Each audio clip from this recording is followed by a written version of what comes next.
নমস্কাৰ, মই মণিকান্ত মৰাণে নিবাস অসমৰ সমূহ দৰ্শক এজন বিশেষ ব্যক্তিক পৰিচয় কৰাই দিয়াব বিচাৰিম। এইটো কাৰণে আমি বিশেষ ব্যক্তি বুলি ক'ব লগা হৈছে। তেখেতে বহু ৰোগীক বনৌষধি দি ভাল কৰিছে। যিহেতু মাৰাত্মক কেঞ্চাৰ ৰোগৰ ৰোগী তেখেতে বনৌষধি দি ভাল কৰিছে, সেয়া আমি দেখিবলৈ পাইছোঁ। আৰু তেখেতৰ ওচৰত আহি আমি আজি উপস্থিত হৈছোঁহি। আহকচোন আপোনালোকৰ সৈতে তেখেতক পৰিচয় কৰাই দিওঁ আৰু তেখেতে কেনেধৰণে বনৌষধিসমূহ ৰোগীসকলক দিয়ে ইয়াৰ সন্দৰ্ভতো দুআষাৰ জানিবলৈ চেষ্টা কৰিম।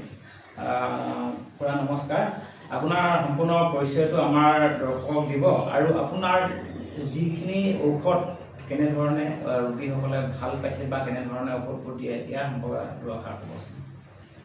নমস্কাৰ, মোৰ নাম শ্ৰী পুষ্টি মৰাণ, কাকপথাৰ টঙনা থানাৰ অন্তৰ্গত মাছগাঁও।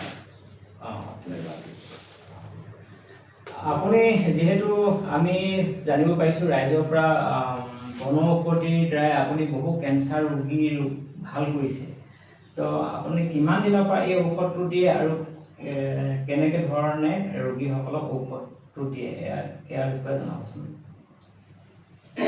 বিশেষ আজি 2005 চনৰ পৰা বনৌষধি কেঞ্চাৰকে ধৰি অন্যান্য বেমাৰৰ দৰৱ পাতি বনৌষধি দৰৱ যি মানুহে উপকৃত হৈছে, ভাল পাইছে।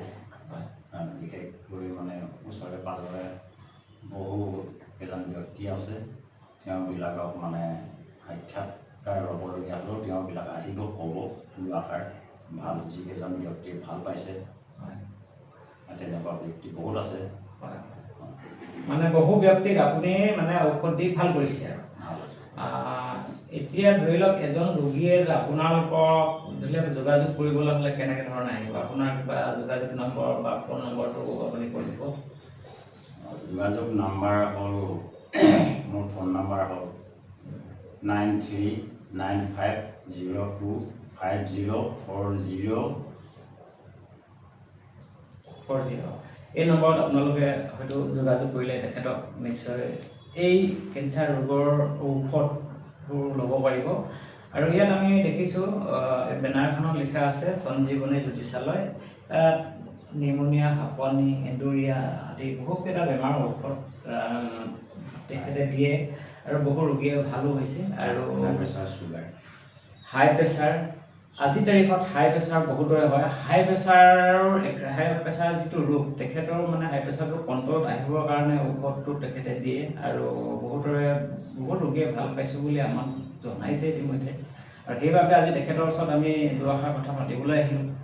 আৰু অসমৰ বিভিন্ন প্ৰান্তৰ লোকসকলে তেখেতৰ ফোন কৰি পৰামৰ্শবোৰ লয় আৰু যদি কিছু ৰোগীয়ে বা দূৰৰ পৰা আহিবলৈ অসুবিধা হ'লে তেখেতে কুৰিয়াৰ জৰিয়তে ঔষধটো পঠোৱাৰ ব্যৱস্থা আছে নেকি? আপুনি তেনেকৈ বাহিৰলৈ ঔষধটো পঠিয়াব পাৰিব নেকি? সেইটো বিষয়ে জনাব। বাহিৰলৈ পঠিয়াবৰ কাৰণে তেনেকৈ যোগাযোগটো বিশেষকৈ নাই। আপোনাৰ ঘৰত আহি ঔষধটো ল'ব লাগিব। ঘৰত আহি ঔষধটো ল'ব লাগিব। আৰু তেখেতে কৈছে যোগাযোগটো বা কুৰিয়াৰ জৰিয়তে পঠিয়াব পৰা নহয়, যিহেতু বনৌষধি বুলি ক'লে বহুকেইটা নীতি নিয়মৰ মাধ্যমেৰে কামখিনি বা ঔষধবোৰ বিচাৰি নিব লগা হয়। আৰু ইয়াৰ তাজা বনাবলগীয়া লগে লগে বনাই দিব। কেনেকৈ ধৰণে খাব লাগে সেইখিনি অকণমান বুজাই দিব নেকি? এতিয়া ধৰি লওক কেঞ্চাৰ ৰোগী দৰৱটো বনাই থোৱা নাযায়, সৰুৰ পৰা ঔষধবিলাক বিচাৰি আয়ত্ব কৰি মিলাই পেলাই বনাই পেলাই তাজা লগে লগে বহি বনাই পেলাই খাবলৈ দিয়া হয়। মানুহৰ দেহটোত, শৰীৰটোত যিকোনো অংগত বেমাৰটো ৰোগটো হ'লেও এইটো দৰৱটো খোৱাৰ লগে লগে, গ্ৰহণ কৰাৰ লগে লগে গোটেই শৰীৰটো বিয়পি যাব। তাৰ যি বীজাণু আছে বীজাণুবিলাক সকলোবিলাক নাশ হৈ যাব।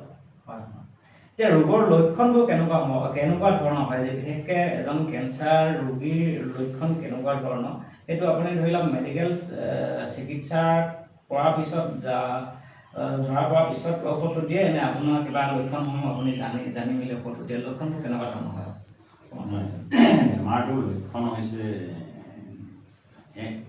এক ধৰণৰ কেঞ্চাৰ নহয়, বহুত ধৰণৰ কেঞ্চাৰ আছে। হয় কিছুমান কেঞ্চাৰ মই দেখিছোঁ, মোক দেখুৱাই এনেকৈ গোট মাৰি এনেকৈ প্ৰথম মানে এটা বিন্ধা হয়, মানে ফুঁহা টাইপৰ হয়। ফুঙা টাইপৰ হয়, এটা বিন্ধা হয়। তাৰপিছত এইটো মানে কোমল হৈ পেলাই তেজৰ নিচিনা পুষ পানী ওলাই আকৌ ৰাউণ্ডকৈ কিনাৰে ৰাস্তালৈকে এনেকৈ বাঢ়ি গৈ থাকে। তেনেকুৱা এটা দেখিছোঁ।